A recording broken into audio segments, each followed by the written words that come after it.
Hello, my name is Henry Akintunde. I pastor a church. I'm the pastor of Christ Image Assembly in Northampton, and I also work in Northampton as a GP. And my other interests are teaching and training people on leadership and in the area of speaking.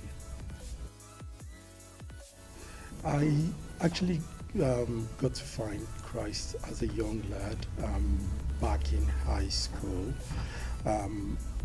I had some experiences at that time that sort of created a search in my heart to want to understand who I was. There was a yearning to know a bit more, and I actually found that listening to messages in church, and ultimately that led me to making a decision to give my life to Christ.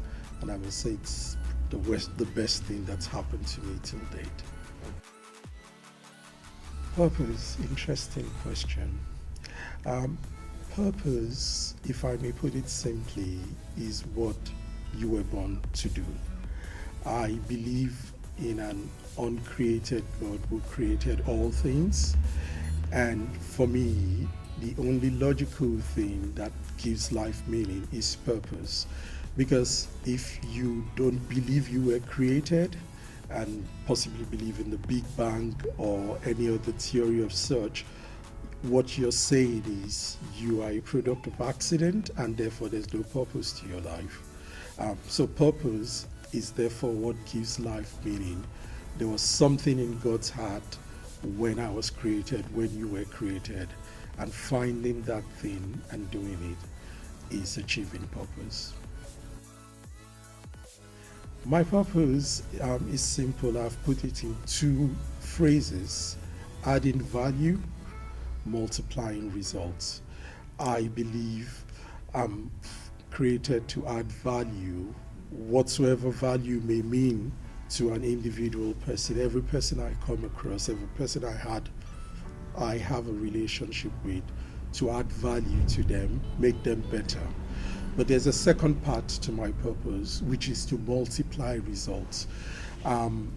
There's something every person was born to do.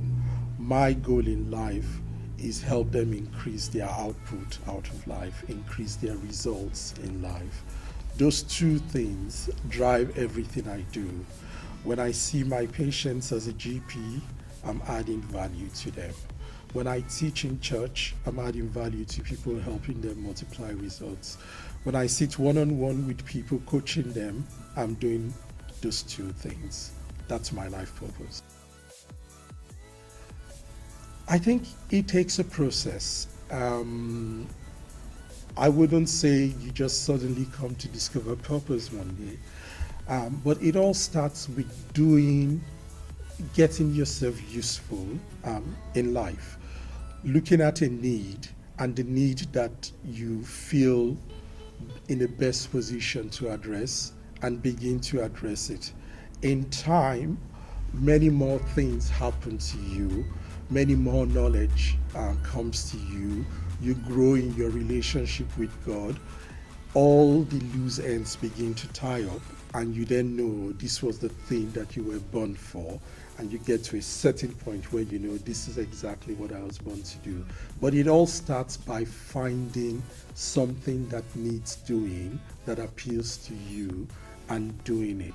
You know, something I say about passion: of all the things in the world, why are you passionate about this particular thing? Of all the things you can be passionate about, why this one thing? It's usually because passion is tied to your purpose. So that could be a good starting point. Start with something that you're passionate about, and as you do it, it eventually lands you in purpose. Vision is that which we see with the eye of our mind. It's a picture that God puts in our mind for what we're supposed to do. So vision is your purpose in picture. You were born to do something. You conceive a picture of that in your mind. That is vision. That then fuels the drive in you gives you the energy to begin to run with it. So vision is a mental picture of purpose. What would life be without vision?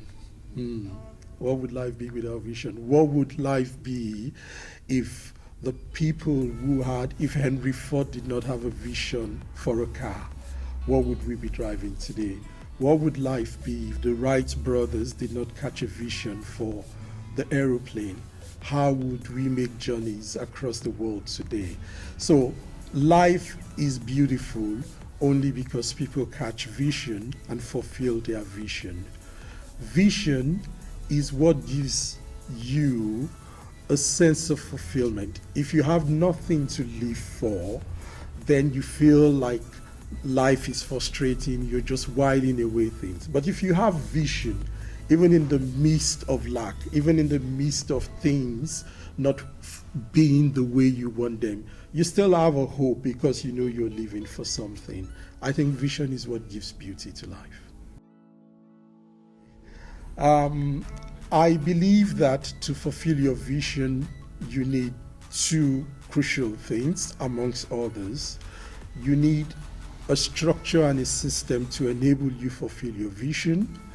And that structure or system is unique to your kind of vision. There isn't one structure that fits for all sorts of vision. You must develop a structure that helps you fulfill your own vision. But the other thing is, your vision would always be bigger than you. It would need you to get other people on board. So the second most important thing you need for the fulfillment of your vision is people. And when you bring people into the structure that you've put in place, what you have at the end of the day is something that works, something that produces a result, something that fulfills your vision. Leadership. Leadership has many definitions, as many authors as there are. But the definition I subscribe to, because I believe in simplicity, is that by John Maxwell. And it says leadership is influence, nothing more, nothing less. And I subscribe to that definition. So when you discover your purpose, when you discover your vision for life, and you begin to serve it to humanity, you begin to make a difference in somebody's life. You begin to influence that person's life. My friend, you have become a leader when you do that. You don't need a position. You only need to find something that you do that makes somebody's life better. I think that's a very good question, and that's a very relevant question to our world today. I believe our world has a dearth of leadership. We are in severe lack of good leadership at this point in time. One of the cardinal features of a good leader is character. A leader is not somebody who talks the talk but doesn't walk the talk. You must be able to talk the talk and walk the walk to be a leader. Your character, the things you say, must match the things you do. Your words and actions must match. As a leader, you've got to be a person of integrity. Another thing that distinguishes a good leader, and this is what attracts followers to leaders, is the ability to be able to see what other people don't see. Martin Luther King Jr. is popular for his "I Have a Dream" speech. He was a good leader because at a time when there was oppression all around, at a time when everything looked so bleak, he climbed the mountaintop and he had a dream. He saw a vision of a world that was radically different from the world at his time. That's one good quality of leaders. They see into the future with the eyes of their mind, things that ordinary eyes cannot see. Vision is a great quality of leaders. And the third thing that I think is also important is service. Leaders, Jesus gave us a principle of leadership. He said, whoever must be the greatest amongst you must be the person that serves the most. Leaders are servants, first of all. Leaders are not bosses that give instructions and don't do. Leaders show people the way by doing. My word of wisdom to churches is that we must raise the leadership potential of all of our members. I believe in every single person is the seed of leadership. Every one of us is a leader. Our role as churches is to stir up those seeds and help people discover the leader on the inside of them. You know, a wise man once said a while ago that if all that you're raising as a pastor is converts, one day or 10 years down the line, you're going to have much more problem to deal with and fewer people to help you, because you're not raising disciples. And disciples are people who go through the leadership process. So I think every church must shift attention from just gathering people together and begin to make people better, make people who God created them to be. And that way we can truly impact our world some more.